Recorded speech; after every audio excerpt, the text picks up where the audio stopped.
बहुत गौरवशाली हैं कि उनकी बिटिया ने उनको प्लेन का सफ़र करा दिया, क्योंकि हम गांव से आते हैं, किसान परिवार से हैं, तो हर चीज़ की हमारे लिए अहमियत है।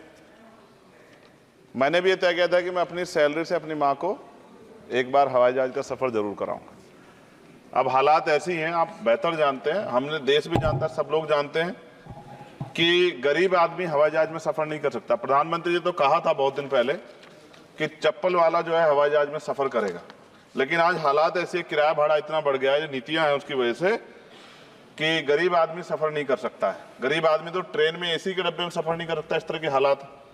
तो मेरी मंत्री जी से मांग है कि कोई व्यवस्था ऐसी की जाए कि जो करोड़ों महिलाएं देश की हैं, करोड़ों परिवार ऐसे जिन्होंने सपना ही देखा हवाई जहाज को जाते, उनको भी एक बार मौका मिले कि हवाई जहाज का सफर कर लें। तो अगर किराया सस्ता होगा तो शायद वो प्रयास कर सकते हैं, उनके बच्चे प्रयास कर सकते हैं।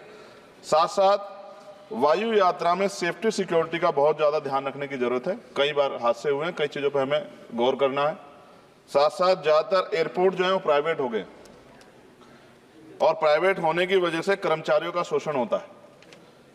कर्मचारियों की, क्योंकि हमारे यहाँ बेरोजगारी बहुत है, तो कर्मचारियों को वहाँ काम करने में जो सैलरी मिलती है उसमें एक बार का टिकट भी नहीं आता कई जगह पे।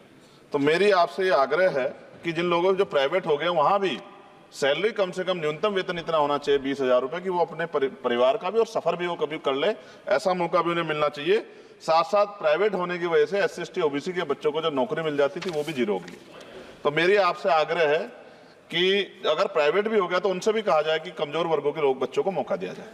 साथ साथ नगीना में जहाँ जिन्होंने मुझे चुन के भेजा, मैं उनका धन्यवाद करता हूँ उस क्षेत्र का, वहाँ एयरपोर्ट नहीं, और लंबे समय से उनकी मांग, वहाँ पायलट ट्रेनिंग स्कूल भी नहीं है, एरोस्टेस ट्रेनिंग स्कूल भी वहाँ खोलना चाहिए, क्योंकि ग्रामीण क्षेत्रों की प्रतिभाओं को नकारना नहीं चाहिए। साथ साथ मेरा जिला जो है सहारनपुर, वहाँ एयरपोर्ट पुराना है, वो डिफेंस का है सरसावा में, लेकिन वहाँ से पैसेंजर जो है यात्रा के लिए कोई सुविधा नहीं। और साथ साथ एक जगह है छुटमलपुर, क्रांतिकारी जगह है, जहाँ हम पैदा हुए, क्रांतिकारी जगह है ही वो सर। तो वहाँ पे भी हवाई पट्टी की जो है स्थापना जो है सरकार को करानी चाहिए। हमारे लोगों को, छुटमलपुर के लोगों को बहुत अच्छा लगे और फायदा भी होगा, बहुत सारा जो है आसान हो जाएगा जनता के लिए।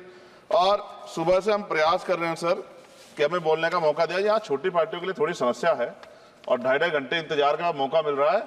मैं भाजपा के साथियों को याद दिलाना चाहता हूँ, एक समय था कि आप में भी 2 मेंबर ऑफ पार्लियामेंट थे, आज आपकी सरकार है, आपको तीसरी चौथी बार मौका मिला है। अगर हम लोग भी ज्ञान की कमी थोड़ी है किसी में, ऐसा तो रानी के पेट से ही राजा पैदा होता है या कोई माँ के पेट सीख के आता है। हम तो संघर्ष करके आए 15-15 साल, तो जब हमें मौका नहीं मिलेगा, अपनी बातें रख पाएंगे, तो हमारी बात कैसे पहुंचेगी।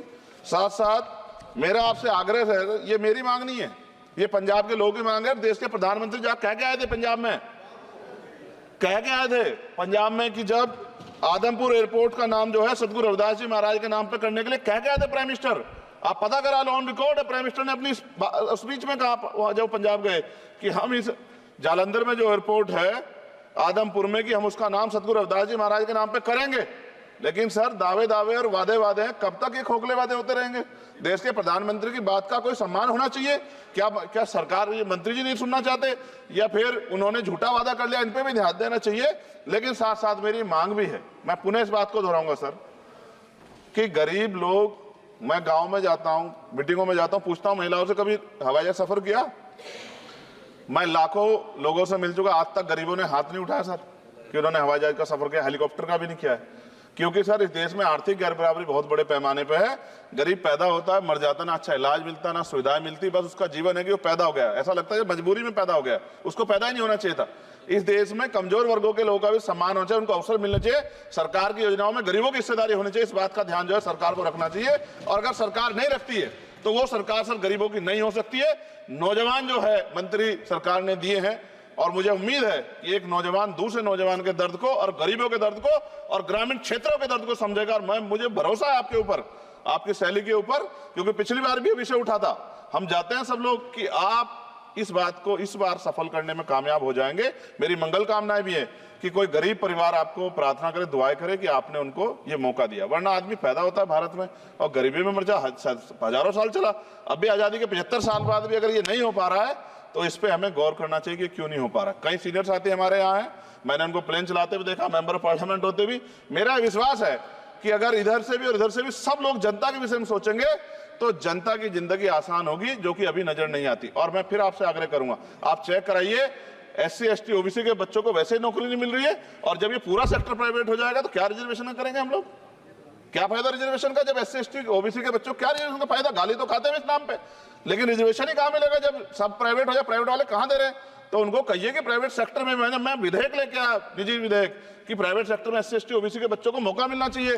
सुप्रीम कोर्ट का एक ऑर्डर आज चर्चा हुई इसमें कि भाई क्रिमिलेयर होगी। कितने अरबपति बने आप लोग? कितने लोगों पे हवाई जहाज बताइए? SC ST के लोगों पे कितने लोगों पे हेलीकॉप्टर बताइए? आप कुछ नहीं है आपके पास आंकड़े। सब लोग मिलकर गरीबों को चलना चाहते हैं, ये गलत है सर। मैं आपका धन्यवाद करूंगा पुनः सर, और क्योंकि हम ही कोरम पूरा करते हैं सर, देख लीजिए आप, हम ही बैठे कोरम पूरा करते हैं। हमें विश्वास है अपने देश की पार्लियामेंट पे कि आज नहीं तो कल इस पार्लियामेंट से गरीबों के लिए कानून बनेंगे और गरीबों के लिए पॉलिसियां बनेंगी और गरीबों को भी सम्मान का जीवन मिलेगा, ऐसा हमें विश्वास है। मैं आपका धन्यवाद करता हूं और मुझे उम्मीद है नौजवान हमारे मंत्री से कि वो गरीबों की बात को सुनेंगे और हम लोगों की पीड़ा को समझेंगे और हमारे क्षेत्रों में काम कराने का आऊंगा। धन्यवाद। श्री रविंद्र